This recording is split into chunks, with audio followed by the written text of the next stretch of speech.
जय हिंद दोस्तों, आप सभी लोगों का हमारे द पढ़ाई करो चैनल में बहुत बहुत स्वागत है। फ्रेंड्स, आज हम प्रीवियस ईयर पेपर 2021 में जो पेपर हुआ था 26 दिसंबर 2021 को जो आपका पेपर हुआ था फर्स्ट शिफ्ट, उसका हम क्वेश्चन देखेंगे और विथ फुल एक्सप्लेनेशन। फ्रेंड्स, आप लोग एक्सप्लेनेशन पे ज़्यादा ध्यान दीजिएगा। कभी भी आप सेट मारते हो तो एक्सप्लेनेशन पर ही ध्यान होना चाहिए सबसे ज़्यादा, ठीक है। उससे आपको क्या होगा कि सॉल्व करने में आगे आपको बहुत ज़्यादा जो है मदद मिलेगी। तो चलिए हम स्टार्ट करते हैं। तो फर्स्ट क्वेश्चन है हमारा कि निम्नलिखित में से किसको साहित्य में 2021 का नोबेल पुरस्कार दिया गया था, ठीक है। तो हम 2021 का ना देखते हुए 2022 को भी देखेंगे, ठीक है। 2021 में अगर हम बात करें तो उस समय जो है अब्दुल रज्जाक गुरनाह को जो है साहित्य में पुरस्कार दिया गया था। और वहीं अगर 2022 की बात करें तो ये आपको दिया गया था एनी एरथॉक्स को, ठीक है। एनी एरहॉक्स को जो है आपका पुरस्कार दिया गया 2022 में। वो फ्रांसीसी की लेखिका हैं, उनको दिया गया, ठीक है। अब हम देखेंगे नेक्स्ट क्वेश्चन। नेक्स्ट है कि प्रथम अफीम युद्ध का समापन करने वाली संधि कौन सी थी। तो इसका आंसर आपका हो जाएगा ऑप्शन नंबर ए, नानकिंग की संधि। अफीम युद्ध को समापन करने वाली संधि आपका नानकिंग थी। ये जब अफीम युद्ध हुआ था तो ब्रिटेन द्वारा चीन पर किया गया एक आक्रमणकारी युद्ध था, ठीक है। ब्रिटेन जो है चाइना पे किया, इंडिया पे नहीं किया ये। और ये युद्ध आपका जो है 1839 से लेके 1842 ईस्वी तक चला। और ब्रिटेन की सेना के आगे जो है चीन का चिंग राजवंश यानी मांचू राजवंश भी जिसे कहते हैं को सरकार को नानकिंग की संधि करनी पड़ी थी। और इस संधि को जो है आपका क्या कहा जाता है, तो अनइक्वल ट्रीटी, ठीक है। अनइक्वल ट्रीटी के नाम से भी जाना जाता है आपका ये अफीम युद्ध वाला नानकिंग की संधि। और दूसरा अफीम युद्ध फिर हुआ था, ठीक है। दूसरा अफीम युद्ध जो है आपका 1856 से 1860 ईस्वी तक चली थी। और इसका समापन जो है तियानजिन की संधि के द्वारा हुआ, ठीक है। पहला नानकिन होता है आपका 39 से लेके 1839 से लेके 42। और दूसरा अफीम युद्ध जब होता है चाइना पे तो 1856 से लेके 60 साल यानी 4 साल तक चला। और इसका समापन हुआ था तियानजिन की संधि। हो सकता है अगला बार आपको तियानजिन का हो सकता है इसमें पूछ दे कि तियानजिन की संधि कब हुई थी, 1856 से 60 में, और ये चाइना में है, ठीक है। अब देखते हैं अफीम युद्ध का दूसरा अफीम युद्ध। अब देखते हैं थर्ड क्वेश्चन। अरुणोदय, ठीक है, अरुणोदय योजना किस राज्य द्वारा प्रारंभ की गई है। तो ये पुराना है, ठीक है। अरुणोदय जो है आपका 2020 में हुआ था। और ये पता ही है कि कहाँ से किया गया है, तो ये आपका जो है असम से किया गया है, ठीक है। ये पुराना है, इसको नहीं देखेंगे। नेक्स्ट है कि एशियाई खेलों में बैडमिंटन को पहली बार शामिल किया गया। तो इसका आंसर आपका हो जाएगा 1962 में, ठीक है। एशियाई खेलों में जो है बैडमिंटन को 1962 में शामिल किया गया। और इसमें जो चौथा एशियाई खेल का आयोजन इंडोनेशिया की कहाँ की गई, तो जाकार्ता में की गई थी, ठीक है। एशियाई खेल का जो आयोजन है 1962 में जाकार्ता में हुई। प्रथम एशियाई खेल का आयोजन कब हुआ, तो 1951 में नई दिल्ली में किया गया दोस्तों, ठीक है। प्रथम एशियाई खेल का आयोजन 1951 में किया गया। चमकता हुआ जो सूर्य है ये एशियाई खेल संघ का प्रतीक है, ठीक है, चमकता हुआ सूर्य। और आधुनिक बैडमिंटन का विकास इंग्लैंड में माना जाता है। और बैडमिंटन के लिए जो सबसे सर्वोच्च संस्था है वो आपका IBF है, इंटरनेशनल बैडमिंटन फेडरेशन, जिसकी स्थापना 1934 में हुई, ठीक है। अब हम देखेंगे नेक्स्ट क्वेश्चन है कि एंकर शब्दावली का प्रयोग होता है। तो इसका आंसर हो जाएगा आपका रिले रेस में, ठीक है। एंकर लेग जो है, एंकर लेग हो गया, ये रिले रेस में जब फाइनल पोजीशन पे होता है तो उसको कहते हैं। और रिले रेस में कितने 4 लोग होते हैं टीम में, ठीक है, 4 लोग खेलते हैं। आमतौर पर ये 100 मीटर का होता है, 400 मीटर का होता है। रिले रेस हो गया ट्रैक एंड फील्ड इवेंट है, ठीक है। ये क्या है, ट्रैक एंड फील्ड इवेंट है। और मैराथन दौड़ की दूरी लगभग आपका 26.2 मील होता है। चलो कोई नहीं, इसको नेक्स्ट देखते हैं कि चेन मिंग किस स्पर्धा की चैंपियन खिलाड़ी है। तो इसका आंसर आपका हो जाएगा टेबल टेनिस की है, ठीक है। टेबल टेनिस की खिलाड़ी है आपकी चेन मिंग, ठीक है।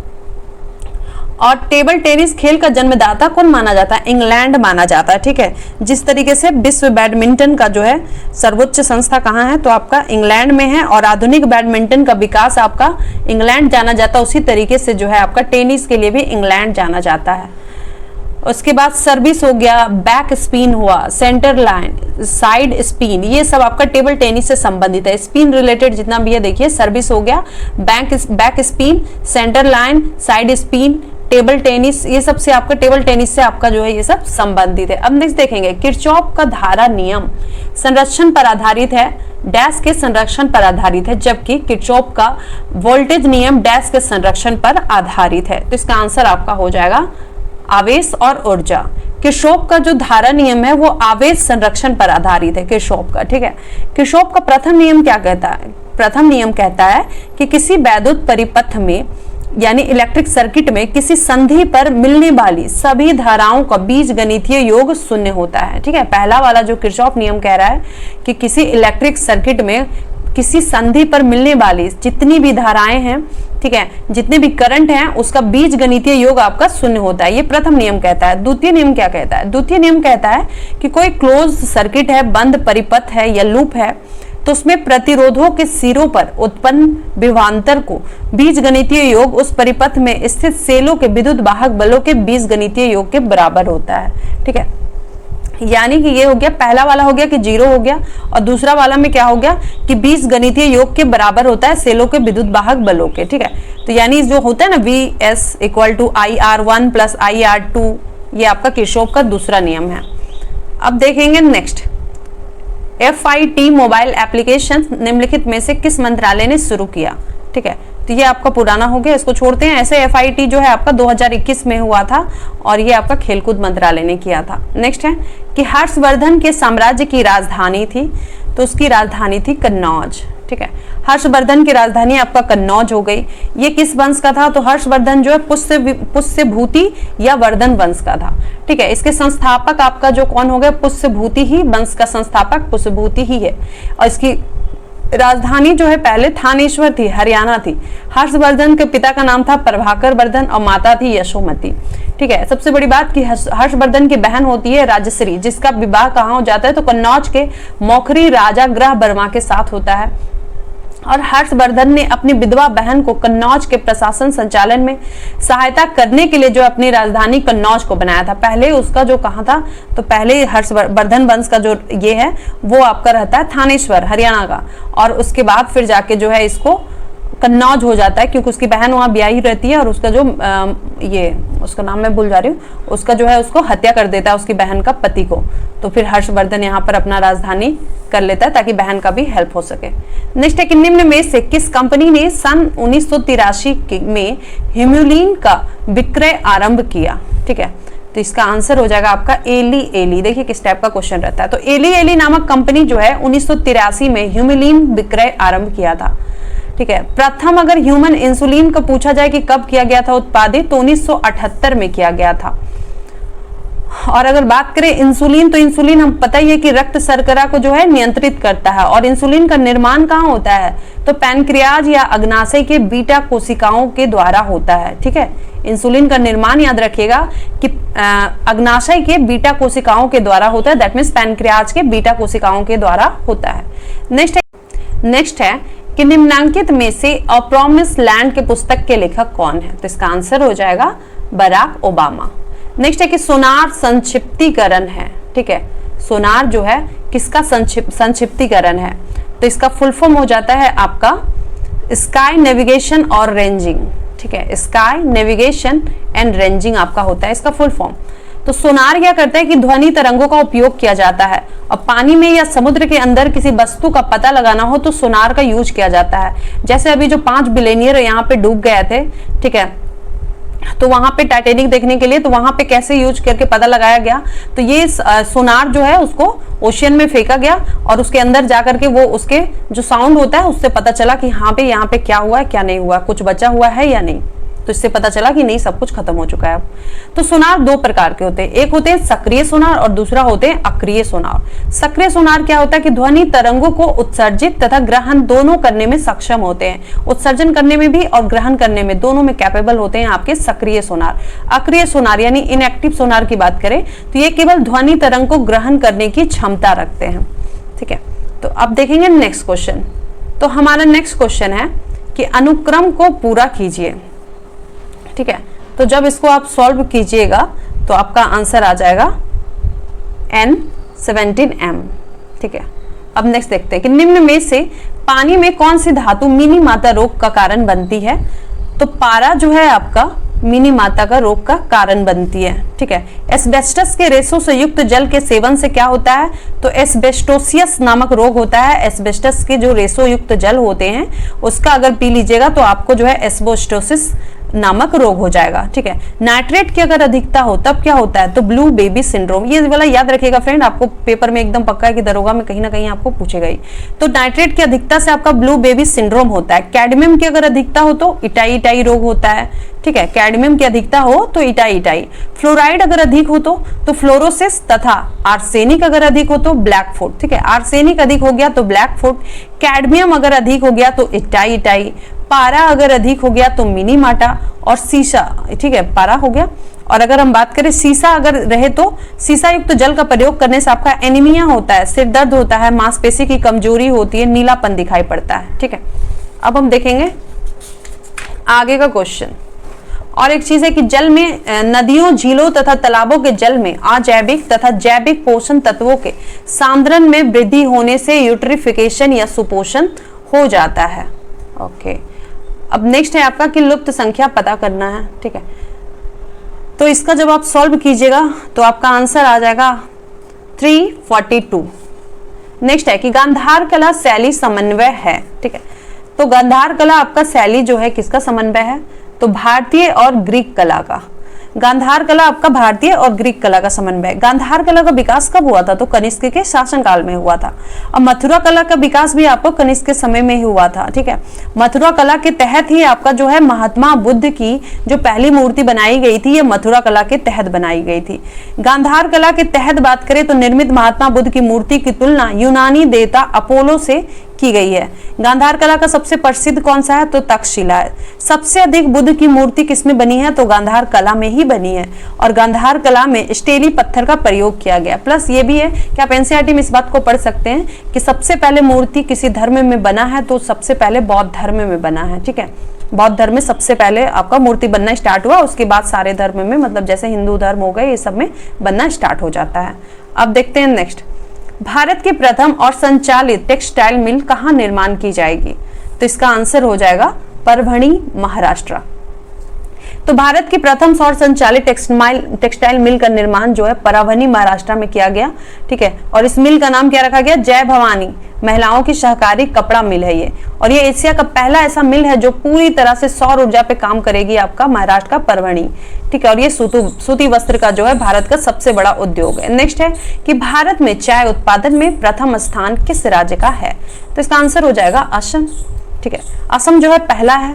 चाय कैसे, तो चाय एक उष्ण कटिबंधीय और उपोष्ण कटिबंधीय पौधा है। ठीक है, दोनों है, उष्ण कटिबंधीय भी है और उपोष्ण कटिबंधीय भी है। चाय की खेती के लिए आपका टेम्परेचर कितना चाहिए, तो 20 से 30 डिग्री सेल्सियस होना चाहिए। चाय के लिए पूरे वर्ष में बात करें तो 150 से 300 सेंटीमीटर वार्षिक वर्षा आवश्यक होती है। ठीक है, 150 से 300 सेंटीमीटर बारिश चाहिए। और चाय के लिए जो है एसिडिक आपका होना चाहिए मिट्टी। ठीक है, यानी अम्लीय मृदा होनी चाहिए, उसमें कैल्शियम नहीं होना चाहिए। भारत विश्व में चाय का सबसे बड़ा उपभोक्ता है और चीन के बाद जो है दूसरा नंबर उत्पादक में आपका भारत ही आता है। अब भारत दुनिया का चौथा बड़ा निर्यातक देश भी बन चुका है। अब नेक्स्ट है आपका कि निम्न नाभिकीय क्षय में उत्सर्जित कणों के क्रम क्या है। ठीक है, तो यदि कोई रेडियो सक्रिय पदार्थ है, इसका आंसर आपका हो जाएगा option number D, beta, alpha, gamma. ठीक है, यदि कोई रेडियो सक्रिय पदार्थ है, रेडियो एक्टिव अगर पदार्थ है, तो उसमें क्या होगा कि अल्फा किरणों का उत्सर्जन करता है। अगर अल्फा किरणों का उत्सर्जन करता है तो क्या होगा कि परमाणु संख्या 2 इकाई घट जाता है और द्रव्यमान संख्या 4 इकाई घट जाता है और नया तत्व सारणी में 2 स्थान पीछे खिसक जाता है। ठीक है, अगर अल्फा किरणों का उत्सर्जन कर रहा है तो आपका परमाणु संख्या 2 इकाई घट जाएगा, फिर आपका द्रव्यमान संख्या जो है 4 इकाई घट जाएगा, फिर नया जो आवर्त सारणी में 2 स्थान जो है वो पीछे की तरफ खिसक जाएगा। अगर बीटा कणों का कोई उत्सर्जन कर रहा है तो क्या होगा, तो होगा कि परमाणु संख्या जो 1 इकाई बढ़ेगा और द्रव्यमान संख्या अप्रभावित रहेगा, ना बढ़ेगा ना घटेगा बीटा किरणों में। ठीक है, और नया तत्व सारणी में क्या हो रहा है, 1 स्थान आगे खिसकेगा। हमने अल्फा में देखा कि 2 स्थान खिसका और बीटा में जो है आपका 1 स्थान ही खिसकेगा।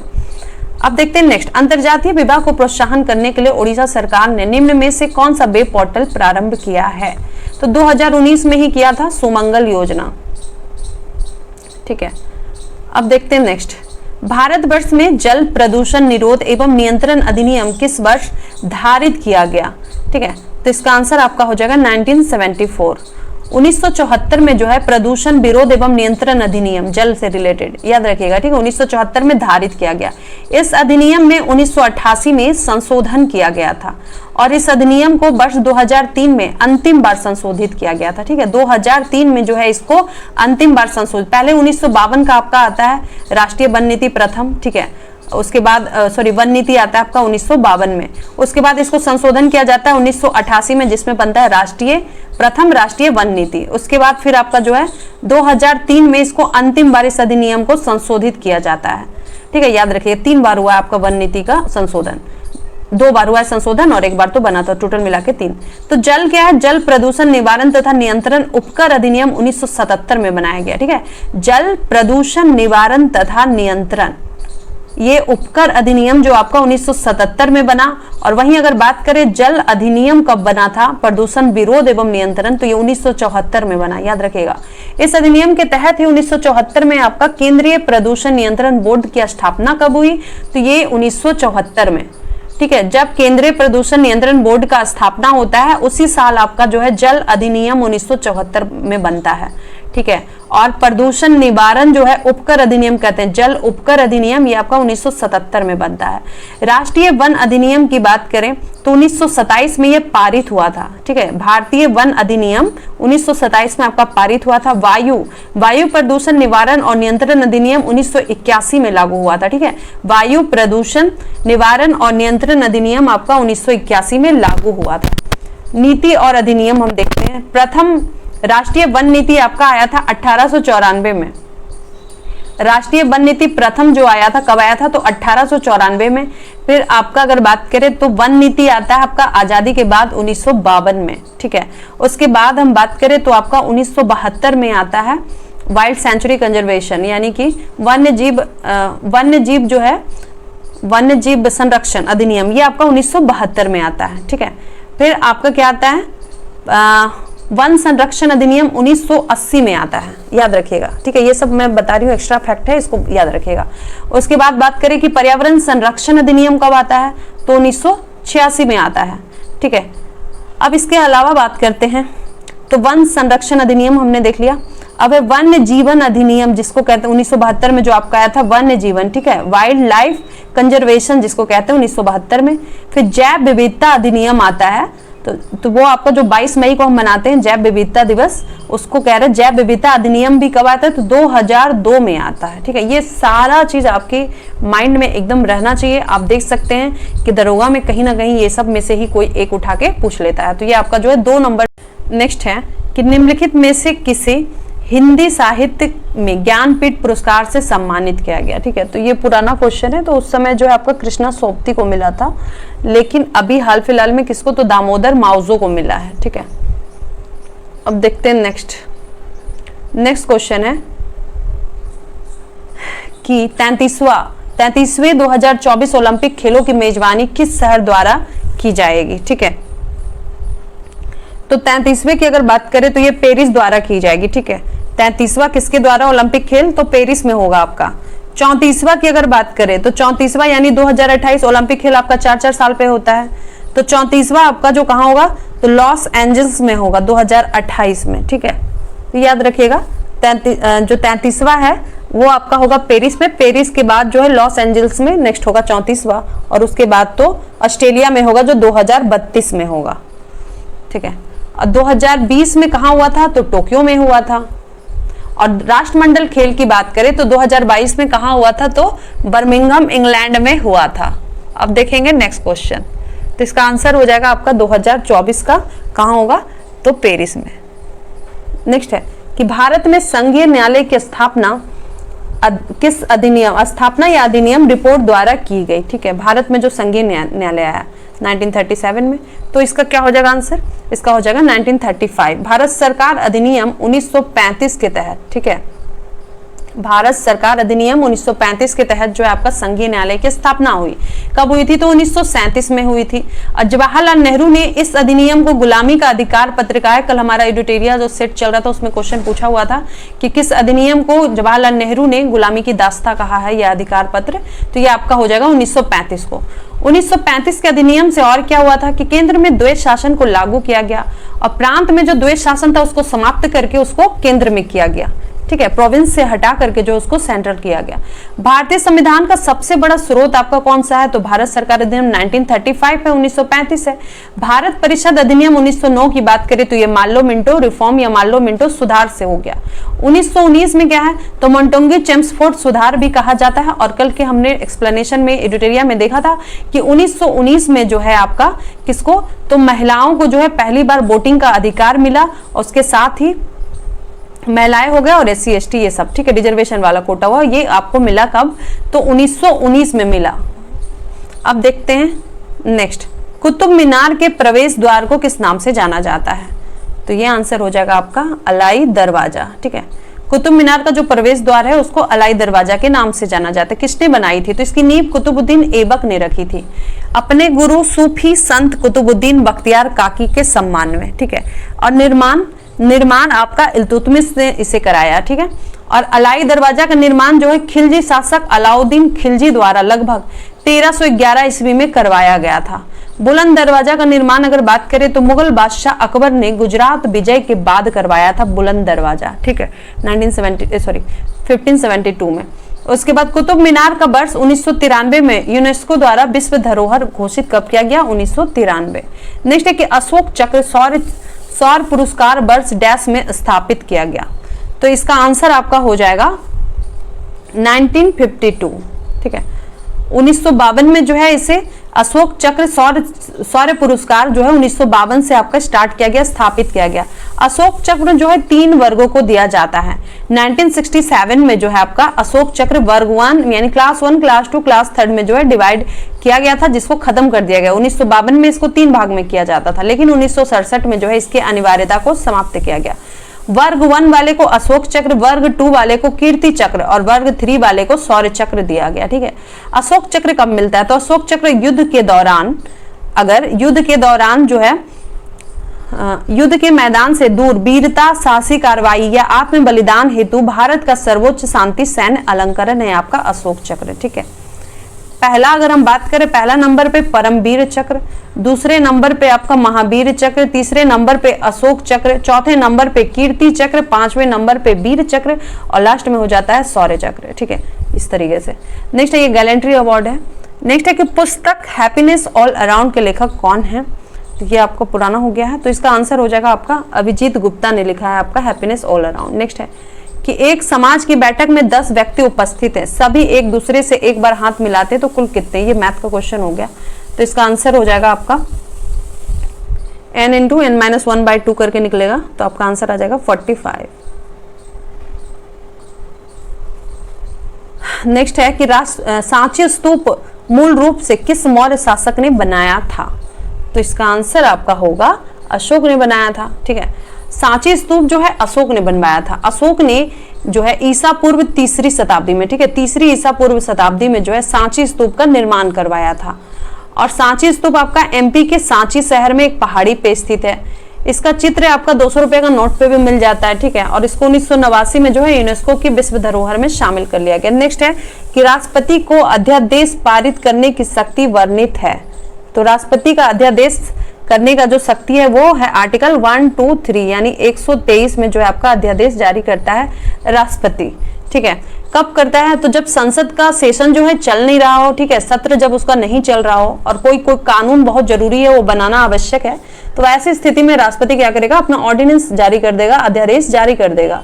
तो 2 सेशन की दूरी लगभग कितनी होती है? तो देखिए आमतौर पे जो है 2 सेशन वो 6 महीने से अधिक नहीं हो सकती, ठीक है। और सत्र प्रारंभ होने के 6 सप्ताह के अंदर संसद का अनुमोदन अनिवार्य है। जब संसद स्टार्ट होने वाला रहता है सेशन, ठीक है, सेशन प्रारंभ होने के 6 सप्ताह के अंदर जो है संसद का उस अध्यादेश पे अनुमोदन जो है जरूरी है। और संसद के अनुमति के बिना 6 माह और 6 सप्ताह अर्थात 7 महीने आधा 15 डे, ठीक है, माह अध्यादेश लागू रह सकता है, ठीक है। ये याद रखिएगा कि अध्यादेश कितने मंथ तक लागू रह सकता है? तो 6 महीने 6 सप्ताह यानी 7.5 मंथ, ठीक है, ये आपका अध्यादेश लागू रह सकता है जब संसद अनुमोदन ना दे तो। और संसद जब इसका सेशन स्टार्ट होगा तो 6 सप्ताह के अंदर जो है संसद को अनुमोदन जरूरी है उस अध्यादेश पे।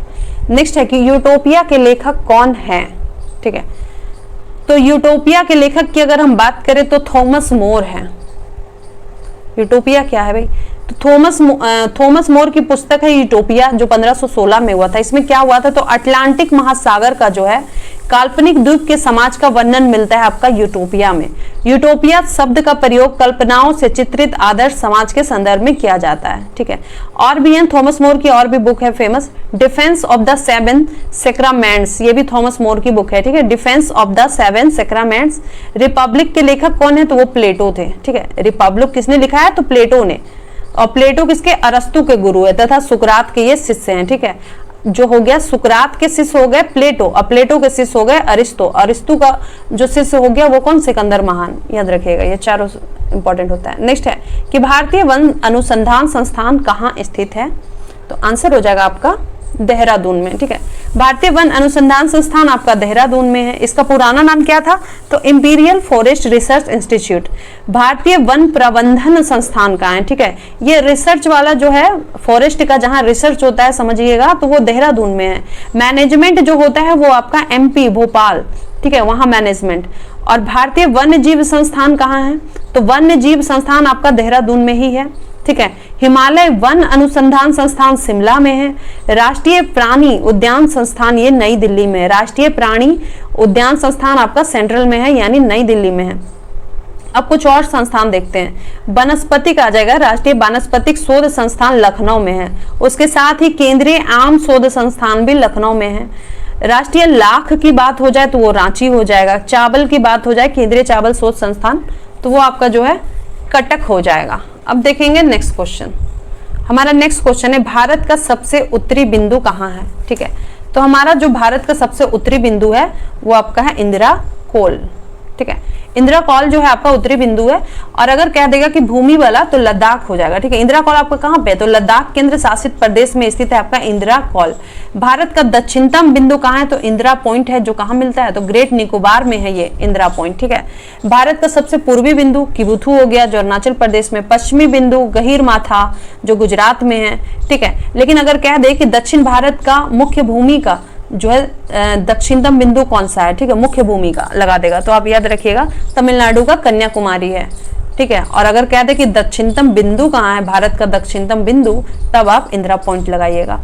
भारत का संपूर्ण अक्षांशीय विस्तार की बात करें तो 6 डिग्री 4 मिनट से लेकर के 37 डिग्री 6 मिनट, तथा देशांतरीय विस्तार है आपका 68 डिग्री 7 मिनट से लेकर पूर्वी से 97 डिग्री 25 मिनट पूर्वी देशांतर तक है। और मुख्य भूमि का अक्षांशीय विस्तार आ जाए तो आपको यही हो जाएगा 8 डिग्री 4 मिनट से लेकर के 37 डिग्री 6 मिनट तक है। नेक्स्ट है कि निजी क्षेत्र में लघु और मध्यम उद्योगों के विकास के उद्देश्य से औद्योगिक ऋण व निवेश निगम का प्रायोजन करता था, ठीक है। तो इसका आंसर हो जाएगा विश्व बैंक का मिशन, ठीक है। विश्व बैंक का मिशन जो है आपका, इसका निजी क्षेत्र हो या लघु या मध्यम, यानी SME, ठीक है, MSME, ठीक है। MSME का जो विकास का उद्देश्य से औद्योगिक ऋण और निवेश, लोन और इन्वेस्टमेंट निगम का प्रायोजन करता कौन है? तो विश्व बैंक का मिशन था, ठीक है। तो विश्व व्यापार संगठन की स्थापना कब हुई थी? यानी गैट के स्थान पे जो है, पहले गैट था, इसका पुराना नाम, विश्व व्यापार संगठन की बात हो रही है, ठीक है, WTO, वर्ल्ड ट्रेड ऑर्गेनाइजेशन।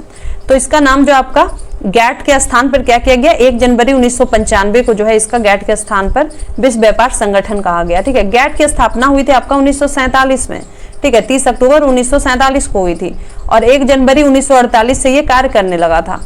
लेकिन WTO जो है आपका बाद में जो है इसको चेंज करके कब? तो 1995 में 1 जनवरी 1995 को जो है इसका नाम कर दिया जाता है WTO, यानी विश्व व्यापार संगठन।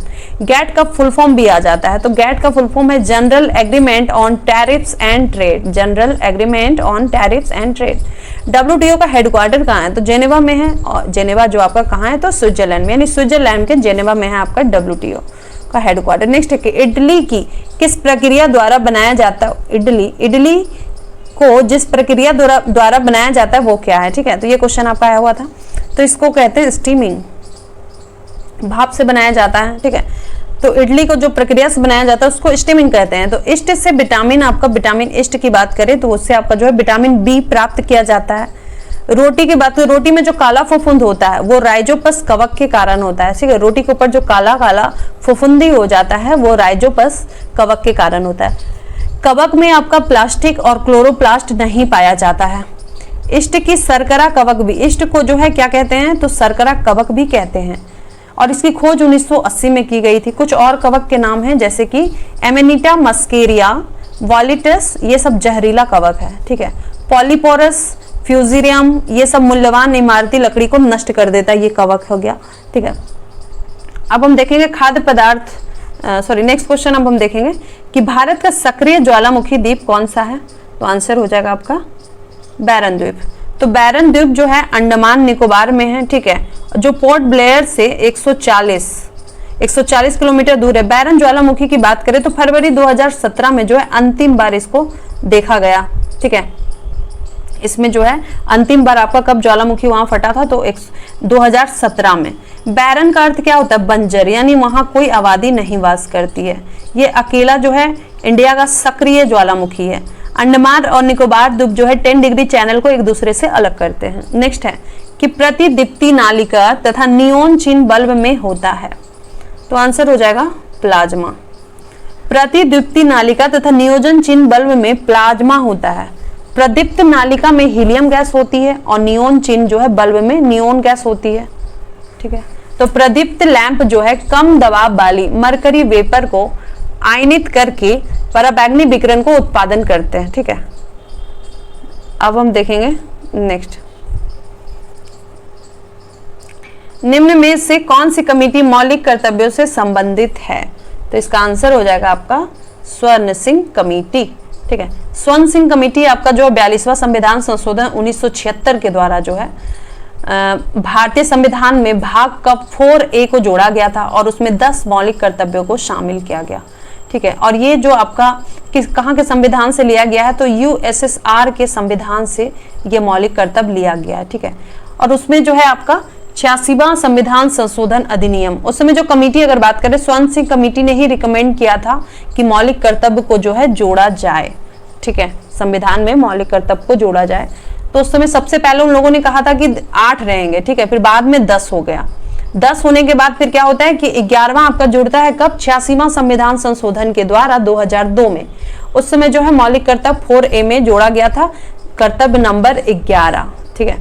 मौलिक कर्तव्य क्या है, तो प्रकृति गैर न्याय उचित है, यानी अगर आप करें तो ये आपको करना चाहिए, एक इंडियन सिटीजन होने के खातिर आपको जो है अपना मौलिक कर्तव्य करना चाहिए। लेकिन अगर आप नहीं करते तो उसके लिए कोई केस वेस मैटर नहीं होगा, कोई न्यायालय में कोई नहीं जा सकता है आपके खिलाफ, आपको कोई सजा नहीं होगी, बट करना ही चाहिए। नेक्स्ट है कि जहांगीर के शासनकाल में निम्नलिखित में से किया चित्रकार को नादिर उल अस्त के खिताब से नवाजा गया, ठीक है।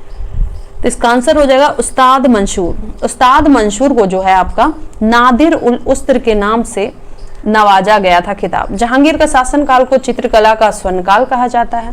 और जहांगीर के दरबार में बात करें तो उस्ताद मंसूर, अब्दुल हसन, फरूक बेग, विशन दास, ये सब चित्रकार रहते थे, ठीक है। और अबुल हसन को नादिर उल जमा, ठीक है, याद रखिएगा किसको, अबुल हसन को नादिर उल जमा की उपाधि दी थी और उस्ताद मंसूर को जो है नादिर उल उस्त्र की उपाधि दी थी। उस्ताद मंसूर को नादिर उल उस्त्र की खिताब इसलिए दिया था क्योंकि ये मंसूर जो थे दुर्लभ पशुओं, पक्षियों, अनोखे पुष्पों का कुशल चित्रकार थे, ठीक है। साइबेरिया का जो बिरला सारस है उस्ताद मंसूर की ही रचना है, वो साइबेरिया में, ठीक है, बिरला सारस। ओके, नेक्स्ट है कि दूध में उपस्थित शर्करा है, तो इसका आंसर हो जाएगा लैक्टोज, ठीक है। दूध में उपस्थित शर्करा है आपका लैक्टोज। दूध में 2 सैकराइड इकाइयां मौजूद होती, ग्लूकोज और ग्लैक्टोज। पॉलीसैकराइड में बात करें तो मोनोसैकराइड को जोड़ने वाले लिंकेज को कहते हैं ग्लाइकोसिडिक लिंकेज के रूप में जाना जाता है। सुक्रोज को इन्वर्ट शुगर के नाम से जाना जाता है, ठीक है, याद रखिएगा। सुक्रोज को जो है इन्वर्ट शुगर के नाम से जाना जाता है। अगर बात किया जाए कृत्रिम शुगर की तो सबसे ज्यादा कौन सबसे ज्यादा मीठा होता है, तो एलिटिम आपका सबसे ज्यादा मीठा होता है, लगभग 2000, ठीक है, 2000 गुना आपका मीठा रहता है वो। जब दूध को दही में डाला जाता है तो उसकी चीनी ऑक्सीकृत होकर लैक्टिक एसिड बनाती है। अब देखेंगे नेक्स्ट, फजल अली आयोग संबंधित है, तो इसका आंसर हो जाएगा राज्यों के पुनर्गठन से। फजल अली आयोग जो है राज्यों के पुनर्गठन से संबंधित है। दिसंबर 1953 में इसका गठन हुआ था। इसके 2 और भी सदस्य थे, हृदयनाथ कुंजरू और के.एम. पणिकर। ठीक है, सितंबर 1955 में इन्होंने रिपोर्ट सौंपी थी और इसमें इन्होंने कहा था कि भाषा और संस्कृति के आधार पर राज्यों का पुनर्गठन नहीं करने की सिफारिश की थी। ठीक है, इसके साथ ही अगर हम बात करें जेबीपी, ठीक है, जेबीपी जवाहरलाल नेहरू, बी से हो गया आपका सरदार वल्लभ भाई पटेल और पी से हो गया आपका पट्टभी सीतारामैया, ये तीनों का था जेबीपी कमेटी। तो इसमें भी इन्होंने कहा था कि भाषा के आधार पे जो है नहीं किया जाएगा, लेकिन जब आपका जो है 56 दिन का 53 दिन का जो है रामुल्लू, ठीक है, वो अनशन पे बैठ जाते हैं और उनकी मृत्यु हो जाती है इतने दिन के स्ट्राइक के बाद, आमरण अनशन के बाद, तब जो है भाषा के आधार पे आपका बढ़ जाता है, उसी में आपका जो है बढ़ता है उस समय। ठीक है, अब हम देखते हैं नेक्स्ट क्वेश्चन। तो नेक्स्ट क्वेश्चन हमारा है कि निम्नलिखित में से कौन सी संख्या पूर्ण वर्ग है। तो जब इसका आंसर निकालिएगा तो आंसर आ जाएगा आपका 8649। नेक्स्ट है कि ओडोमीटर एक उपकरण है जिसके द्वारा मापा जाता है। तो आंसर हो जाएगा आपका दूरी। किसकी दूरी? तो ओडीकरण एक उपकरण है, इसके द्वारा दूरी का मापन किया जाता है। ठीक है, ओडोमीटर किसकी? तो वाहन की दूरी। ठीक है, वाहन द्वारा तय की गई दूरी को मापने के लिए ओडोमीटर, अगर ओंडोमीटर कह दे तो ओंडोमीटर की बात करें तो ये विद्युत चुंबकीय तरंगों की आवृत्ति मापने वाला यंत्र है। ओंडोमीटर क्या है? विद्युत चुंबकीय तरंगों की आवृत्ति मापने वाला यंत्र है। ठीक है, एक क्रोनोमीटर हो गया। क्रोनोमीटर क्या होता है? पानी के जहाज में सटीक समय ज्ञात करने वाला उपकरण है आपका क्रोनोमीटर। एनीमोमीटर ये क्या करता है? वायु की गति और शक्ति को मापने का यंत्र है एनीमोमीटर। बोलोमीटर, बोलोमीटर क्या होता है? तो विद्युत चुंबकीय विकिरण का मापने वाला उष्मीय या फिर विद्युत चुंबकीय विकिरण को मापने वाला यंत्र है। नेक्स्ट है अपूर्वा चंदेला का संबंध किससे है? तो वो निशानेबाजी से है। ठीक है, अपूर्वा चंदेला जो है आपका राजस्थान की रहने वाली थी। अगर बात करें और भी महिला निशानेबाज कौन कौन है, तो राही सरनोबत, यशस्विनी सिंह देसवाल, अवनी लेखरा, ये सब आपका महिला निशानेबाजी हैं। ठीक है, अब बात करें क्रिकेटर की, महिला क्रिकेटर, तो स्मृति मंधाना, हरलीन देओल, मिताली राज, झूलन गोस्वामी, सैफाली वर्मा, रेणुका ठाकुर, ये सब महिला क्रिकेटर हुई। शतरंज खिलाड़ी की बात करें लेडीज में तो आपका हो जाएगी पद्मिनी राउत, कोनेरू हम्पी, भाग्यश्री थिप्से। फिर अगर बात करें महिला हॉकी खिलाड़ी की कौन कौन है, तो नाम आता है वंदना कटारिया, रानी रामपाल, सविता पुनिया, नवजीत कौर, प्रीति दुबे, ये सब आपका हॉकी खिलाड़ी होगी। ठीक है, नेक्स्ट है कि जब 1942 में अखिल भारतीय राष्ट्रीय कांग्रेस ने भारत छोड़ो आंदोलन छेड़ा तब भारत के वायसराय कौन थे? तो इसका आंसर हो जाएगा आपका लॉर्ड लिनलिथगो। ठीक है, जब 1942 में ये होता है तो उस समय वायसराय आपका लॉर्ड लिनलिथगो होते हैं। ठीक है, भारत छोड़ो आंदोलन की शुरुआत कब हुई थी? 9 अगस्त 1942 को हुई थी। तो 9 अगस्त को, जिसे हम अगस्त क्रांति के नाम से भी जानते हैं। ठीक है, तो ये हो गया 9 अगस्त। अगस्त घोषणा की बात करें तो 1919 में हुई थी। ठीक है, याद रखिएगा 1919 में आपका अगस्त घोषणा होता है। ठीक है, और अगस्त प्रस्ताव की बात करें तो 1940 में, ठीक है, 1940 में अगस्त प्रस्ताव, अगस्त घोषणा हो गया, और ये हो गया अगस्त क्रांति। ठीक है, अगस्त क्रांति आपका 9 अगस्त 1942 को आपका अगस्त क्रांति होता है। अब देखते हैं इसमें और थोड़ा जानते हैं किस आंदोलन की रूपरेखा तैयार की थी गांधी जी ने और जवाहरलाल नेहरू ने जो है इसे प्रस्तुत किया था। सरदार पटेल ने इसका समर्थन किया था। इस आंदोलन में गांधी जी ने करो या मरो का नारा दिया था। ठीक है फ्रेंड्स, ऐसे तो आप इसमें घटना चक्र में आप पढ़ेंगे तो उसमें ये लिखा हुआ है कि करो या मरो का जो है यूसुफ मेहर अली ने ये नारा लिखा था या था, लेकिन फेमस बना दिया इसको गांधी जी ने बनाया था इसको फेमस। पर ये नारा कहा जाता है कि करो या मरो का यूसुफ मेहर अली, ये आपका घटना चक्र में लिखा हुआ है, आप देख लीजिएगा। भारत छोड़ो आंदोलन में गांधी जी को गिरफ्तार करके जो है आगा खां पैलेस में रखा गया था। और जवाहरलाल नेहरू हो गए, गोविंद बल्लभ पंत हो गए, जेबी कृपलानी, पट्टभी सीतारामैया, ये सबको अहमदनगर जेल में रखा गया। अरुणा आसफ अली की बात करें तो उन्होंने जो है इस आंदोलन के दौरान भूमिगत क्रियाकलापों से जुड़ी रही आपका अरुणा आसफ अली।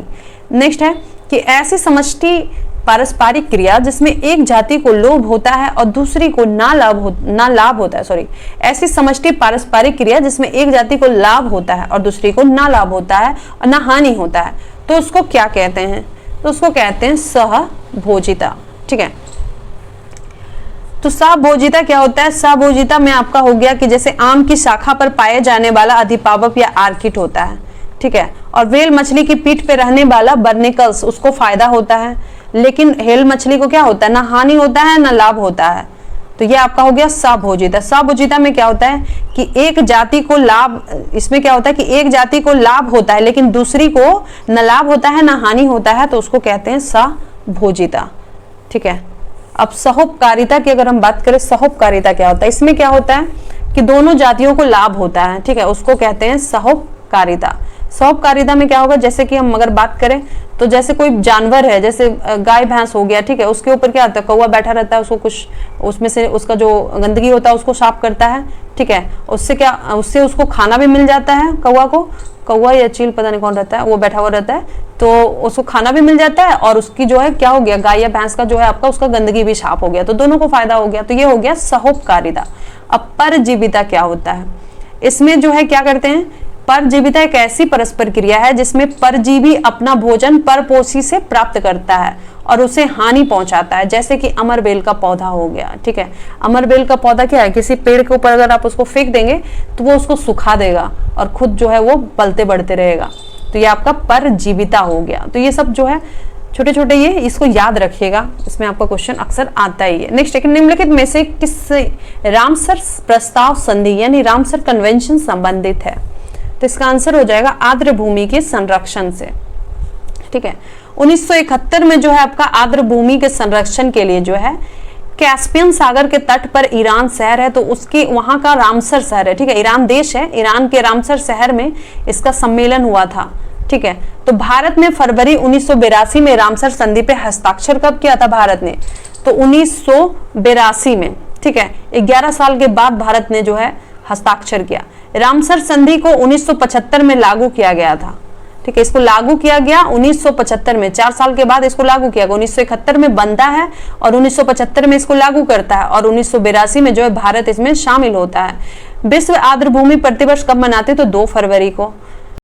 नेक्स्ट है कि मराठा शासक छत्रपति शिवाजी की राजधानी का नाम? तो इसका आंसर हो जाएगा रायगढ़, ठीक है। रायगढ़ जो है शिवाजी की राजधानी का नाम था। शिवाजी ने अपना राज्याभिषेक रायगढ़ के किले में करवाया था 1674 में, ठीक है। शिवाजी का राज्याभिषेक आपका काशी से शिक्षा प्राप्त पंडित गंगा भट्ट राव द्वारा करवाया गया था। गंगा भट्ट ने इनका जो है, पंडित गंगा भट्ट ने शिवाजी का राज्याभिषेक कराया था। जन्म कब हुआ था? तो 1627 ईस्वी में सिवनेर के पहाड़ी दुर्ग में। माता का नाम जीजाबाई, पिता का नाम शाहजी भोसले बीजापुर सुल्तान का सरदार था। शिवाजी की मृत्यु कब हुई? 1680 में हुई थी। नेक्स्ट है कि सौर सेल बनाने में प्रयुक्त होने वाला तत्व कौन सा है? तो इसका आंसर हो जाएगा आपका सिलिकॉन, ठीक है। तो सिलिकॉन जो है आपका सौर सेल बनाने में प्रयुक्त होने वाला तत्व। फोटोवोल्टिक सौर जो होती है वो पतली सिलिकॉन डिस्क है जो सूर्य के प्रकाश के बिजली में परिवर्तित करती है। पॉलीक्रिस्टलाइन सौर पैनलों की दक्षता अगर बात करें तो 15 से 20% होती है। इसके साथ ही अगर हम सबसे इंपॉर्टेंट चीज, सिलिकॉन एक जो है आपका सेमीकंडक्टर है, ठीक है, अर्धचालक प्रकृति की धातु होती है सिलिकॉन। और सिलिकॉन का जो आपका पहला फैक्ट्री यहाँ गुजरात में बैठा है, ठीक है, वहां पे जो आपका गुजरात में हो रहा है आपका सिलिकॉन की पहली फैक्ट्री स्थापित की गई है। नेक्स्ट है कि सबसे तेज हिमीकरण विधि जिसमें तरल नाइट्रोजन या कार्बन डाइऑक्साइड का उपयोग किया जाता है। तो इसका आंसर हो जाएगा आपका ब्लास्ट फ्रीजिंग, ठीक है। ब्लास्ट फ्रीजिंग का उपयोग जो अगर हम बात करें तो बेकरीज के लिए, मीट पैकिंग में, समुद्री भोजन में, डेयरी में, पेय पदार्थ में, ये सब आपका जो है ब्लास्ट फ्रीजिंग का उपयोग किया जाता है। उसमें क्या होता है कि जो तरल नाइट्रोजन या कार्बन डाइऑक्साइड का उपयोग होता है, ठीक है। कच्चा और पके फलों और सब्जियों को इमर्सन फ्रीजिंग में परिरक्षित किया, याद रखिएगा, ठीक है। ब्लास्ट फ्रीजिंग में आपका हो गया बेकरीज में, ठीक है, उसमें जो हो गया मीट पैकिंग के लिए यूज किया जाता है, समुद्री भोजन के लिए, डेयरी के लिए, पेय पदार्थ के, सब जो है उसको जो है तरोताजा बनाए रखता है, तो उसके लिए ब्लास्ट फ्रीजिंग यूज किया जाता है। वहीं कच्चा और पका फल है और सब्जी है तो इसको किस फ्रीजिंग में उसको परिरक्षित किया जाता है, कंजर्व किया जाता है, रिजर्व किया जाता है, तो ये आपका हो जाएगा इमर्सन फ्रीजिंग उसे कहते हैं। अब देखते हैं नेक्स्ट क्वेश्चन। तो हमारा नेक्स्ट क्वेश्चन है कि किस संस्थान ने इसरो के उपयोग के लिए C-32 LH2 cryogenic propellant tank को विकसित किया है? तो इसका आंसर हो जाएगा आपका हिंदुस्तान एरोनॉटिक्स लिमिटेड बेंगलुरु। तो हिंदुस्तान एरोनॉटिक्स लिमिटेड संस्थान ने जो इसरो के उपयोग के लिए C-32LH-2 क्रायोजेनिक प्रोपेलेंट टैंक को विकसित किया है, और ये अब तक का सबसे बड़ा क्रायोजेनिक प्रणोदक टैंक है आपका C-32LH-2, याद रखिएगा, ठीक है।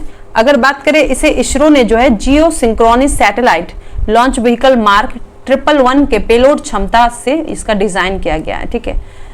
अब देखेंगे नेक्स्ट क्वेश्चन। तो हमारा नेक्स्ट क्वेश्चन है कि एक खाद्य श्रृंखला में निम्नलिखित में से सर्वाधिक संख्या किसकी होती है? तो इसका आंसर हो जाएगा आपका अपघटक की, डिकम्पोजर की। अपघटक में जो है जीवाणु, कवक व विभिन्न सूक्ष्म जीव शामिल हैं। अपघटनकर्ता मृत पौधों और जंतुओं का क्या करते हैं? डिकम्पोज कर देते हैं। अपघटन करके पृथ्वी को उसको साफ कर दो, उसको खा जाते हैं।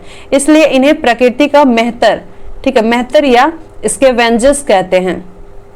पारिस्थितिकी तंत्र में एक जीव से दूसरे जीव में भोज्य पदार्थों का स्थानांतरण आपका कहलाता है खाद्य श्रृंखला, ठीक है। उत्पादन के अंतर्गत वे सभी हरे पौधे होते हैं जो प्रकाश संश्लेषण की क्रिया द्वारा कार्बन डाइऑक्साइड एवं जल को जो है पर्ण हरित की उपस्थिति में सूर्य के प्रकाश द्वारा ग्लूकोज में चेंज करता है। नेक्स्ट है कि आज तक प्रदान किए गए परमवीर चक्र पुरस्कारों की कुल संख्या कितनी है? तो इसका आंसर हो जाएगा ऑप्शन नंबर बी, 21, ठीक है। अभी तक जो है 21 परमवीर पुरस्कार दिया जा चुका है। परमवीर चक्र भारत का सर्वोच्च सैन्य अलंकरण है, ठीक है। और अभी तक दिए गए परमवीर चक्र में 14 जो 14 है वो आपका मरणोपरांत है, ठीक है। 14 जो परमवीर चक्र विजेता हैं वो आपका मरणोपरांत दिए गए हैं। और वायुसेना में एकमात्र परमवीर चक्र विजेता कौन है? तो निर्मलजीत सिंह सैखोन, ये फ्लाइंग ऑफिसर थे, ठीक है। निर्मलजीत को मिला है। निर्मलजीत को 1971 में परमवीर चक्र मिला है। बैटल ऑफ बड़गाम में अद्भुत वीरता के प्रदर्शन के लिए कुमाऊं रेजिमेंट के मेजर सोमनाथ शर्मा को सबसे पहले जो परमवीर चक्र पाने वाले कौन थे? तो सोमनाथ शर्मा थे, जिनको बैटल ऑफ बड़गाम के लिए जो है उनको दिया गया था। अब देखेंगे नेक्स्ट, इनमें से एक आवश्यक एमिनो एसिड है, तो आपका हो जाएगा ल्यूसिन, ठीक है। ल्यूसिन जो है एक आवश्यक एमिनो एसिड है। अनिवार्य एमिनो एसिड देखते हैं और अनिवार्य, ठीक है। तो देखते हैं कि कौन आवश्यक है और कौन जो है आवश्यक नहीं है। पहले हम आवश्यक वाले को देखेंगे, उसका नाम है आपका arginine, histidine, isoleucine, leucine, lysine, methionine, phenylalanine, threonine, tryptophan, valine, ये सब आपका अनिवार्य है। और जो अनिवार्य नहीं है वो एलानिन है, एस्पैरिजन है, स्पार्टेट है, सिस्टीन है, ग्लूटामीन है, ग्लाइसिन है, प्रोलीन है, सेरिन है, ग्लूटामैट, टायरोसिन, ठीक है। तो इसमें से हम लोग ज्यादा जानते हैं टायरोसिन को, तो ये अनिवार्य अमीनो अम्ल नहीं है, ठीक है।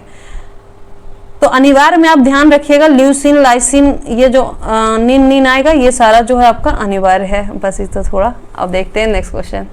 नेक्स्ट क्वेश्चन है निम्नलिखित में से कौन सा भारत के जाति प्रथा का वर्णन नहीं है? पहला है कि जाति जन्म से निर्धारित होती है। दूसरा है कि विवाह समूह के सदस्यों में हो सकता है। तीसरा है कि विवाह समूह के सदस्यों के बाहर ही हो सकता है। तो ये जो है अनिवार्य नहीं है, ठीक है। जाति प्रथा का ये वर्णन है। जाति प्रथा है क्योंकि जाति यहाँ पे जन्म से निर्धारित होती है, इसलिए ये जाति प्रथा का वर्णित है, ठीक है। ऋग्वेद में अगर बात करें तो वर्ण के आधार पे नहीं बल्कि कर्म के आधार पे पहले बांटा गया था। सबसे पहले जब जाति अलग की गई थी तो कर्म के आधार पे की गई थी, काम के आधार पे। लेकिन जब उत्तर वैदिक काल का जो अंतिम वर्ष आता है, उत्तर वैदिक काल का अंतिम समय आता है, और उस समय जो क्या करता है, जाति का निर्धारण जन्म के आधार पे कर दिया जाता है, और यहीं से आपका जाति प्रथा का स्टार्ट हो जाता है। जाति प्रथा का जो एक कुरूप प्रथा चली, ठीक है, वो आपका यहाँ से स्टार्ट हो जाता है, कुप्रथा। तो जाति प्रथा के कारण ही भारत में अधिकांश विवाह एक ही जाति के समूह में होती है, ठीक है। डी है कि जाति सदस्यता में खाने और खाना बांटने से संबंधित नियम शामिल होती है, जाति प्रथा के अंतर्गत आपका आता है। नेक्स्ट है कि एलर्जन के प्रति सबसे प्रचुर मात्रा में बनने वाला प्रतिरक्षा है। तो इसका आंसर हो जाएगा आपका IgE, अच्छा लोगी, ठीक है। तो एलर्जन के प्रति सबसे प्रचुर मात्रा में बनने वाली प्रतिरक्षों में है LGE। एलर्जी प्रतिरक्षण का एक महत्वपूर्ण जो है साइड इफेक्ट होता है, ठीक है। सभी उत्तकों में इन्फ्लेमेशन, ठीक है, इन्फ्लेमेशन जो है प्रतिक्रिया के फलस्वरूप पूरे शरीर इसमें फूल जाता है, त्वचा पे दाने उभर जाते हैं। अब हम देखेंगे लिम्फोसाइट्स में बात करें तो लिम्फोसाइट्स में आपका एंटीबॉडीज बनता है, याद रखिएगा लिम्फोसाइट्स में। अब नेक्स्ट देखते हैं कि कोशिका द्रव्य क्लोरोप्लास्ट में एवं माइटोकॉन्ड्रिया का राइबोसोम क्रमशः कितना है। तो इसका आंसर हो जाएगा आपका 80-70-70, ठीक है। कोशिका द्रव्य में 80 है, क्लोरोप्लास्ट में 70 है और माइटोकॉन्ड्रिया में भी 70 है। राइबोसोम की खोज किसने की थी? जी.ई. पैलेड ने। राइबोसोम जो है सभी जीवित कोशिकाओं में पाया जाता है। राइबोसोम माइटोकॉन्ड्रिया, हरित लवक और केंद्रक में पाया जाता है। ठीक है, माइटोकॉन्ड्रिया में, हरित लवक में और केंद्रक में भी राइबोसोम पाया जाता है। आकार और अवसादन गुणांक के आधार पर राइबोसोम दो प्रकार के होते हैं, 70 राइबोसोम, 80 राइबोसोम। 17 राइबोसोम में क्या होता है? इसका आकार छोटा होता है और ये माइटोकॉन्ड्रिया, क्लोरोप्लास्ट एवं बैक्टीरिया में पाए जाते हैं। 80 वाले क्या होते हैं? भाई 80 है, 70 से तो बड़ा ही होगा, तो ये बड़ा होता है थोड़ा आकार का, और उच्च विकसित पौधे एवं जंतु कोशिकाओं में ये पाए जाते हैं। नेक्स्ट है कि भारत में फ्यूचर इंजीनियरिंग प्रोग्राम किसके द्वारा शुरू किया गया है? ठीक है, तो ये आपको 2021 में स्टार्ट किया गया था अमेजन इंडिया के द्वारा। नेक्स्ट है कि 42वां संविधान संशोधन अधिनियम ने कुछ विषय राज्य सूची से समवर्ती सूची में डाल दिए। इनमें से कौन से नीचे गलत उल्लेखित हैं?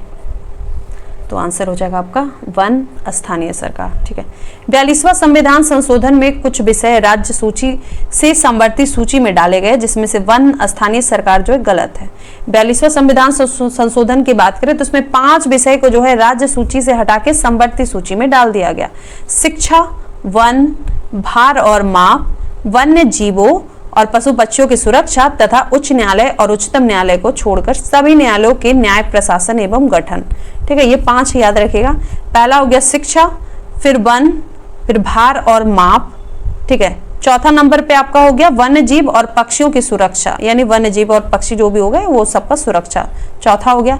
5वां हो गया कि उच्च हाईकोर्ट और सुप्रीम कोर्ट को छोड़ के जितने भी न्यायालय हैं उसके न्याय प्रशासन एवं गठन समवर्ती सूची के अंदर आ गया। ठीक है, समवर्ती सूची में अभी कितना है? तो 52 विषय है और राज्य सूची में 59 विषय शामिल है।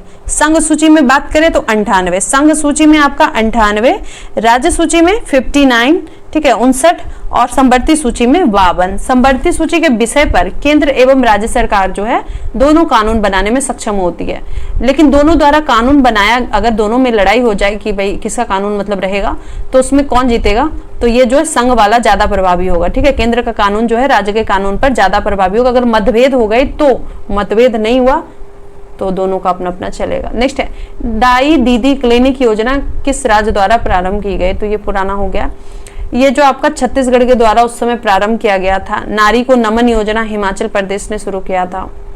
चलिए नेक्स्ट देखते हैं कि एक मेट्रो ट्रेन एक स्टेशन से हर 30 मिनट में छूटता है। एक पूछताछ क्लर्क ने एक यात्री को बताया कि एक मेट्रो ट्रेन 10 मिनट पूर्व जा चुकी है तथा अगली मेट्रो ट्रेन 10:10 पर जाएगी। तो पूछताछ क्लर्क ने यात्री को यह सूचना किस समय पर दी थी? तो इसको जब निकालिएगा तो आपका आंसर आ जाएगा 9:50 पे।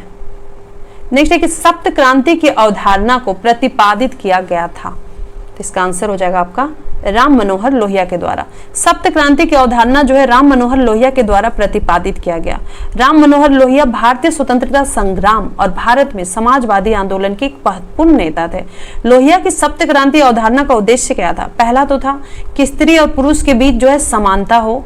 दूसरा था कि राजनीतिक, आर्थिक और जाति आधारित जो असमानताएं चल रही है समाज में उसके खिलाफ उन्होंने किया था। तीसरा चीज था कि जातियों के विनाश के लिए, जाति प्रथा का विनाश के लिए। चौथा था कि विदेशी वर्चस्व के खिलाफ। 5वां हो गया कि आर्थिक समानता, नियोजित उत्पादन और निजी संपत्ति के खिलाफ।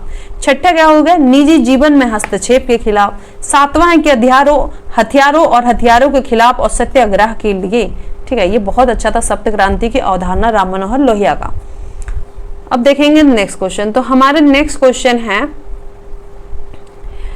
कि ग्रीष्म ऋतु में होने वाली वर्षा को कहाँ आम्र वर्षा नाम से जाना जाता है? तो इसका आंसर हो जाएगा आपका केरला में। ठीक है, केरला में इसे आम्र वर्षा के नाम से जानते हैं। मानसून से पहले फव्वार मुख्यतः बात करें तो केरल, कर्नाटक और तमिलनाडु राज्य की विशेषता है। ठीक है, मानसून से पूर्व फव्वार आपका केरल, कर्नाटक, साउथ में तमिलनाडु, क्योंकि यहाँ से जो आपका एंटर होता है मानसून। फिर देखें तो पश्चिम बंगाल में नार्वेस्टर को स्थानीय भाषा में काल वैशाखी कहते हैं। पश्चिम बंगाल में नार्वेस्टर या स्थानीय भाषा में काल वैशाखी कहते हैं। कर्नाटक और केरल में जो है इसको चेरी ब्लॉसम कहते हैं। देखिए कर्नाटक में भी और केरल में भी इसको चेरी ब्लॉसम भी केरल में बोला जाता है, आम्र वर्षा भी बोला जाता है, दोनों हो गया। दक्षिण भारत में ग्रीष्मकालीन वर्षा को आम्र वृष्टि कहते हैं, ठीक है, यानी आम्र वर्षा, आम्र वृष्टि। असम में नार्वेस्टर का स्थानीय नाम क्या है? तो बोडो चिल्ला है। वह असम में नार्वेस्टर का स्थानीय नाम है बोडो चिल्ला। अब देखेंगे नेक्स्ट, छोटे उपग्रहों को प्रक्षेपित करने के लिए देश कहाँ स्पेस पोर्ट विकसित किया जा रहा है? तो इसका आंसर हो जाएगा आपका तमिलनाडु, ठीक है। छोटे उपग्रह को प्रक्षेपित करने के लिए तमिलनाडु में स्पेस पोर्ट विकसित किया जा रहा है। ये स्पेस पोर्ट आपका तूतुकुंडी यानी तमिलनाडु में विकसित किया जा रहा है, तूतुकुंडी में। भारत का पहला उपग्रह लॉन्च पोर्ट आपका सतीश धवन स्पेस सेंटर श्रीहरिकोटा आंध्र प्रदेश में। पहला उपग्रह लॉन्च पोर्ट जो है आपका सतीश धवन स्पेस सेंटर, ठीक है। अब देखेंगे नेक्स्ट, ये हो गया पुराना। गंगैकोंड चोलपुरम का निर्माण करता कौन है? बड़ा इंपॉर्टेंट क्वेश्चन है। तो ये आपका है, आंसर हो जाएंगे राजेंद्र प्रथम हैं आपके, ठीक है, डी। तो राजेंद्र प्रथम जो है गंगैकोंड चोलपुरम के आपके कौन है? तो निर्माण करता है। राजेंद्र वन चोल शासक राज वन के पुत्र थे। राज वन के पुत्र हैं राजेंद्र प्रथम। राजेंद्र वन जो है आपका 1022 ईस्वी में बंगाल का अभियान इन्होंने कब किया था? तो 1022 या 1022। राजेंद्र वन ने बंगाल अभियान में पाल शासक महिपाल को पराजित किया और इसी अवसर पे उसने जो है गंगैकोंड चोलपुरम नामक नई राजधानी अपनी स्थापित की थी और गंगैकोंड चोल की उपाधि इन्होंने राजेंद्र प्रथम ने धारण की थी और राजधानी भी बनाई। राजेंद्र प्रथम ने पंडित चोल की उपाधि भी धारण की थी। राजराज वन ने मालदीव पर अपनी शक्तिशाली नौसेना की सहायता से विजय प्राप्त की थी, ठीक है। अब देखेंगे नेक्स्ट 66 नंबर क्वेश्चन है कि 642.5 इंटू 7 बार बराबर है, ठीक है, 642.5 बार इंटू 7 बराबर है। तो इसको जब निकालिएगा तो आपका आंसर आ जाएगा ऑप्शन नंबर डी। नेक्स्ट है कि नाभिकीय रिएक्टर का वह अवयव अभिक्रिया में नियंत्रित करता है। तो इसका आंसर हो जाएगा आपका नियंत्रक छड़, ठीक है। तो नाभिकीय रिएक्टर का नियंत्रक छड़ जो है अभिक्रिया को नियंत्रित करता है। और नियंत्रक छड़ किसका किसका बना होता है? बहुत इंपॉर्टेंट क्वेश्चन बन जाता है। कैडमियम या बोरोन का होता है, याद रखिएगा। नियंत्रक छड़ जो है आपका कैडमियम या बोरोन का होता है। और मंदक के रूप में इसमें क्या यूज किया जाता है? तो भारी जल या D2O जिसको कहते हैं, ठीक है। तो भारी जल जो है आपका यूज किया जाता है D2O। तो भारी जल का आविष्कार किसने किया था? तो यूरे नामक वैज्ञानिक ने किया था, ठीक है। और यूरेनियम रिएक्टर में ईंधन के रूप में किसका यूज होता है? तो यूरेनियम 235, ठीक है, यूरेनियम 235 का यूज होता है। नेक्स्ट है कि बेबर के अनुसार निम्न में से कौन सा पारंपरिक सत्ता का स्रोत है? तो इसका आंसर हो जाएगा आपका प्रथा। बेबर के अनुसार कानून पारंपरिक सत्ता का है प्रथा, ठीक है। सत्ता के लिए बेबर ने हेयरसॉफ्ट जर्मन शब्द का प्रयोग किया था। सत्ता के लिए क्या कहा था? हेयरसॉफ्ट। सत्ता का अभिप्राय वैधता से है। चलिए इतना काफी हम लोगों के लिए। नेक्स्ट है कि भारत की संसदीय प्रणाली में शून्यकाल का आशय क्या है? तो इसका आंसर हो जाएगा आपका बी। जब प्रश्नकाल और कार्यसूची की अगली मद के बीच का समय जब सदस्य अध्यक्ष की अनुमति के बिना कोई विषय उठाते हैं उसे कहते हैं शून्यकाल, ठीक है। शून्यकाल हो गया कि प्रश्नकाल और कार्यसूची की अगली मद, ठीक है। प्रश्नकाल खत्म हो गया, कार्यसूची का हो गया अगला मद का बीच का समय जब सदस्य अध्यक्ष की अनुमति नहीं लेता है, उसके बिना कोई सब्जेक्ट उठाते हैं, कोई विषय उठाते हैं तो उसे कहते हैं शून्यकाल, ठीक है। शून्यकाल आपका 1962 में दिया गया था भारतीय प्रेस द्वारा। और शून्यकाल भारतीय संसदीय व्यवस्था द्वारा विकसित एक नया विचार है, कहीं से लिया नहीं गया, ये इंडिया का ही है, ठीक है। शून्यकाल की चर्चा संसद के प्रक्रिया संबंधी नियमों में नहीं की गई है। शून्यकाल प्रश्नकाल के तुरंत बाद अर्थात 12 बजे से शुरू होता है। संसद का कार्य दिवस का पहला घंटा प्रश्नकाल यानी 11 से 12 बजे का जो पहला घंटा होता है संसद का, वो आपका प्रश्नकाल कहलाता है। और 12 बजे के बाद जो यानी 1 बजे तक जो चलता है वो आपका कहला जाता है शून्यकाल। अब देखेंगे नेक्स्ट क्वेश्चन। पूरा का अर्थ है आपका डी, यानी फुल फॉर्म क्या है इसका? Provision of urban amenities in rural areas, ठीक है। Provision of urban amenities rural area है, ठीक है। पूरा को जो है राष्ट्रपति APJ अब्दुल कलाम ने 2003 में जो है ग्रामीण विकास हेतु प्रस्तुत किया था। 2014-15 में पूरा के स्थान पे आ गया आपका रूर्बन मिशन, ठीक है, रूर्बन मिशन। पूरा के तहत ग्रामीण क्षेत्रों में शहरी सुविधाओं का प्रावधान है और ग्रामीण विकास मंत्रालय इसको चलाता है। नेक्स्ट है कि इम्पेक्स एक इंडेक्स है जिसका संबंध किससे है, तो आंसर हो जाएगा आपका प्रवासी, ठीक है। इम्पेक्स एक इंडेक्स है, इसका संबंध प्रवासी से। इम्पेक्स का अर्थ क्या होता है, अंतरराज्यीय प्रवासी नीति सूचकांक, ठीक है। और ये सूचकांक जारी किसके द्वारा किया जाता है, तो इंडिया माइग्रेशन नाउ IMN के द्वारा जारी किया जाता है। नेक्स्ट है कि फिलिप स्प्रेट नामक अंग्रेज को गिरफ्तार किया गया, तो इसका आंसर हो जाएगा आपका मेरठ षड्यंत्र केस में, ठीक है। इसमें जो है गिरफ्तार किया गया। इसके तहत 1929 को सरकार ने देश भर में 32 कम्युनिस्ट को गिरफ्तार कर लिया था। मेरठ षड्यंत्र केस के तहत जो है मार्च 1929 में सरकार ने देश में 32 कम्युनिस्ट को गिरफ्तार किया। इसमें 3 अंग्रेज भी शामिल थे, फिलिप स्प्रेट, बेन ब्रैडले तथा लेस्टर हचिंसन। मेरठ षड्यंत्र केस में अभियुक्तों का समर्थन में Albert Einstein, SC Wells, Harold Laski, Roosevelt ने अपनी टिप्पणी की थी। इसमें बात करें कि अभियुक्तों की ओर से, क्वेश्चन बहुत इंपॉर्टेंट हो जाता है कि इस केस में अभियुक्तों की ओर से कौन कौन वकालत किसने की थी, ठीक है। तो मेरठ वाले में आपको किया था पंडित जवाहरलाल नेहरू ने, MA अंसारी ने और कैलाश नाथ काटजू ने, ये तीनों ने मिलकर के जो है आपका वकालत की थी। किसके, जिसमें इंडियन का साथ इन्होंने दिया था, जो इंडियन थे जिन पे केस चल रहा था मेरठ षड्यंत्र केस का, उसके तरफ से इन लोगों ने वकालत की थी, जवाहरलाल नेहरू, MA अंसारी और कैलाश नाथ काटजू ने। 16 जनवरी 1933 को 27 अभियुक्तों को जो है सजा सुनाई गई। लाहौर षड्यंत्र केस आपका कब हुआ था, तो 1929 में हुआ था। नेक्स्ट है कि नामदफा नेशनल पार्क किस राज्य में स्थित है, तो ये आपका नेशनल पार्क है कहाँ पे, तो अरुणाचल प्रदेश में है नामदफा। वहीं अगर हम बात करें असम में कौन कौन है, तो काजीरंगा है, मानस है, नमेरी है, डिब्रू सैखोवा है, औरांग है, रायमोना है और देहिंग है। एक बार मैं फिर से कह रही हूँ, काजीरंगा, मानस, नमेरी, डिब्रू सैखोवा, ओरांग, रायमोना और देहिंग, ठीक है। और आपका उड़ीसा की बात करें तो सिमलीपाल और भितरकणिका, ठीक है। मणिपुर की बात करें तो कैबिल लामजाओ और सिरुई भी आपका मणिपुर में सिरुई। कर्नाटक में बात करें तो अंसी राष्ट्रीय उद्यान है, अंसी आपका कर्नाटक हो गया। हिमाचल प्रदेश की बात करें तो इंदर किला आपका हिमाचल प्रदेश। केरल में पेरियार है। मिजोरम की बात करें तो फांगपुई, ठीक है, फांगपुई ब्लू माउंटेन राष्ट्रीय उद्यान आपका मिजोरम में है। अब हम देखेंगे नेक्स्ट क्वेश्चन।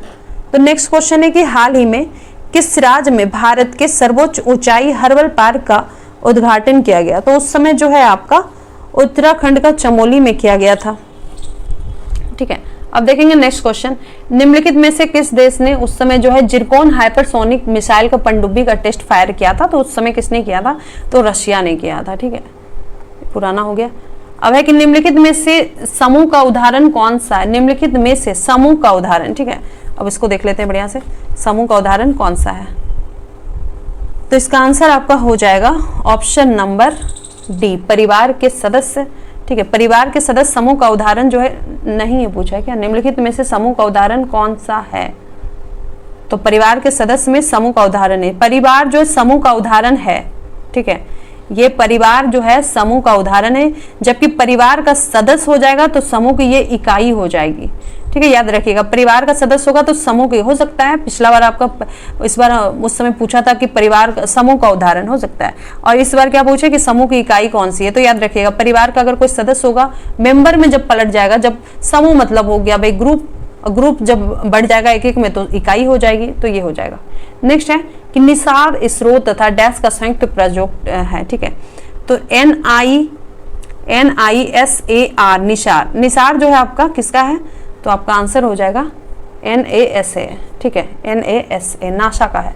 नासा का आपका निसार का पूर्ण रूप क्या है, नासा। इसरो आपका फुल फॉर्म है आपका, N से हो गया नासा, I से हो गया इसरो, नासा और इसरो मिलकर किया था, S से हो गया सिंथेटिक, A से हो गया आपका अपर्चर और R से हो गया रडार, और 2023 में इसको लॉन्च भी कर दिया गया है।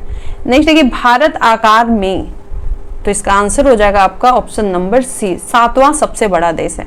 आकार में बात करें तो 7वां सबसे बड़ा है, जनसंख्या में बात करें तो पहला, क्षेत्रफल में बात करें तो आपका पहला आ जाता है रूस, फिर कनाडा, फिर अमेरिका, फिर चीन, फिर ब्राजील, फिर ऑस्ट्रेलिया, ठीक है। भारत से बड़े देश ये लोग हो गए। 7वां नंबर पे हो गया क्षेत्रफल में, ठीक है।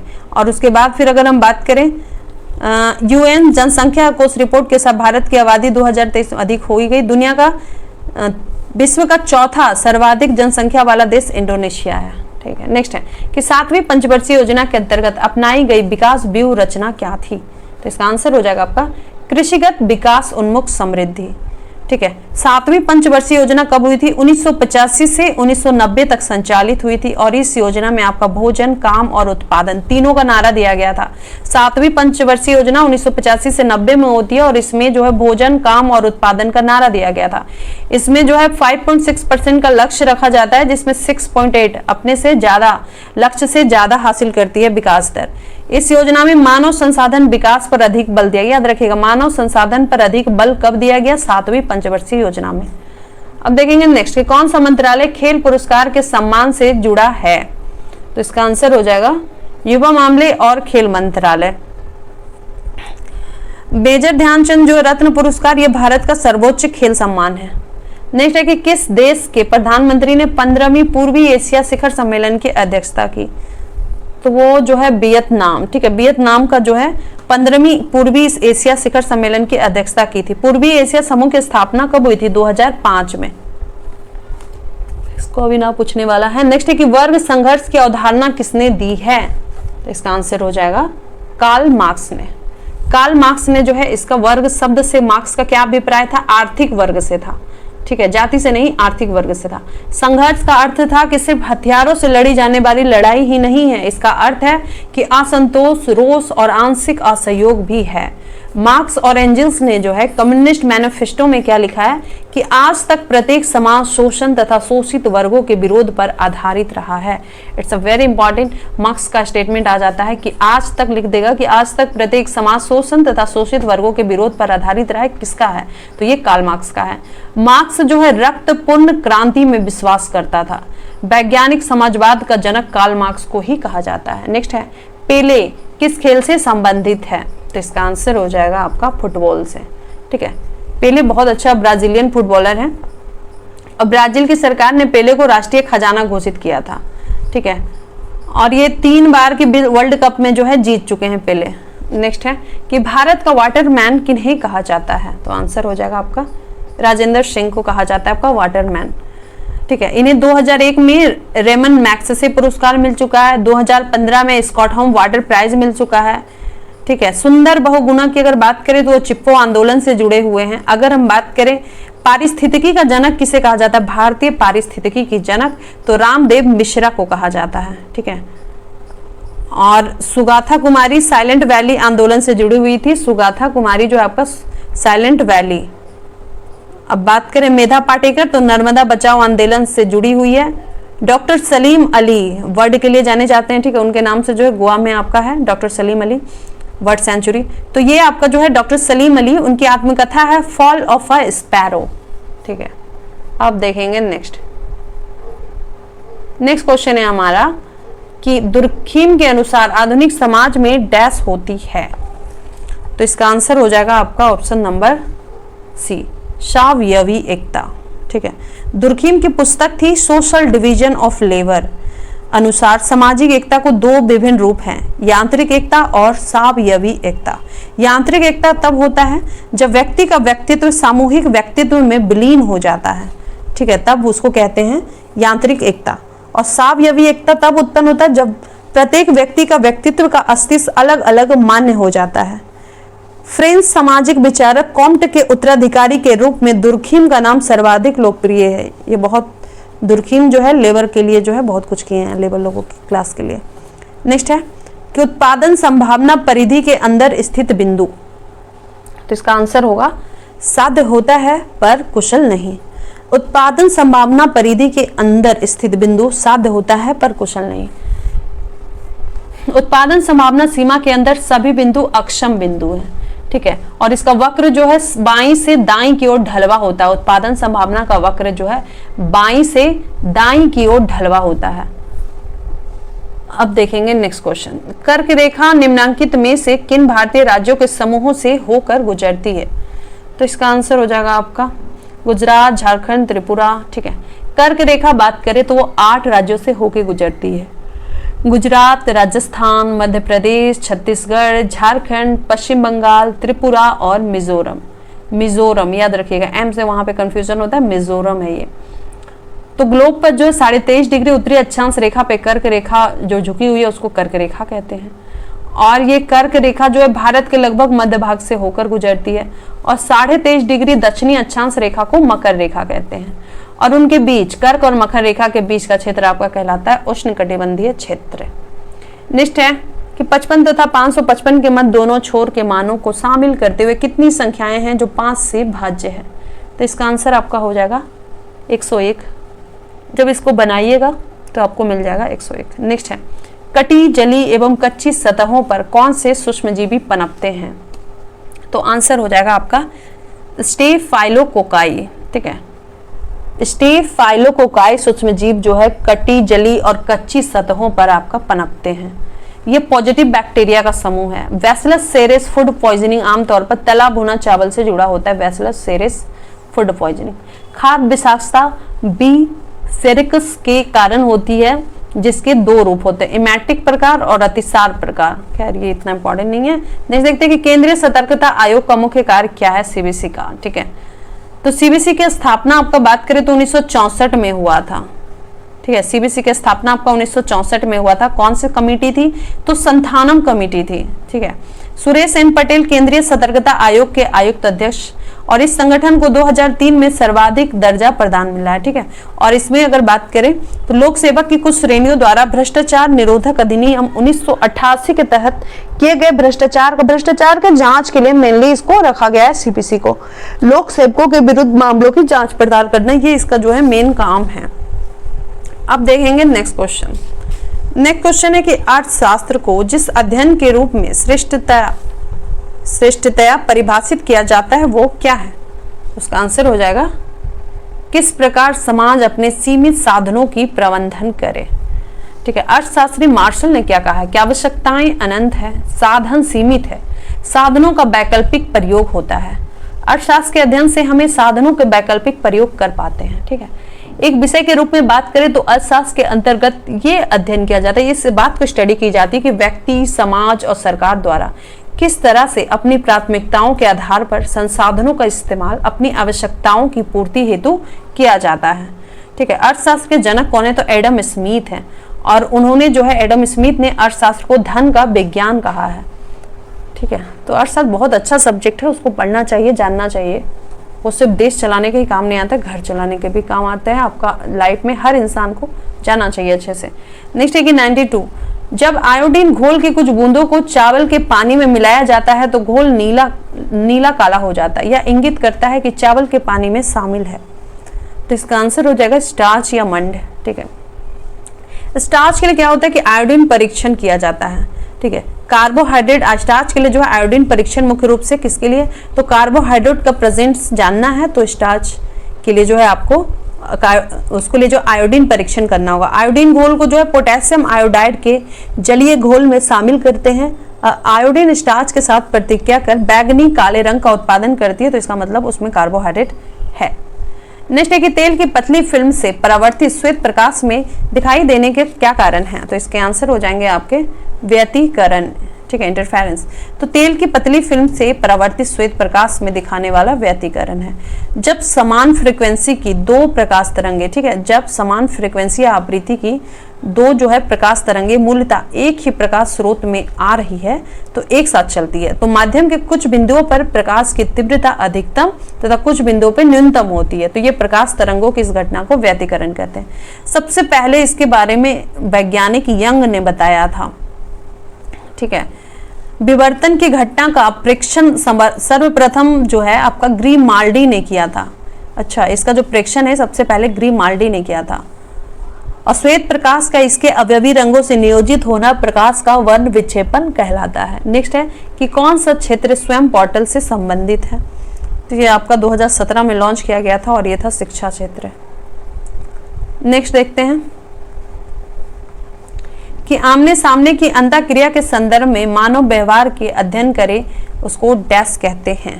तो इसका आंसर हो जाएगा सूक्ष्म समाज शास्त्र। ठीक है, इसमें क्या होता है, आमने सामने की अंतःक्रिया के संदर्भ में मानव व्यवहार के अध्ययन को सूक्ष्म समाजशास्त्र कहते हैं। अगर बड़े समूह संगठन हो और सामाजिक व्यवस्था का अध्ययन करना हो तो उसको कहेंगे समष्टि यानी मैक्रो जो है सोशियोलॉजी, ठीक है।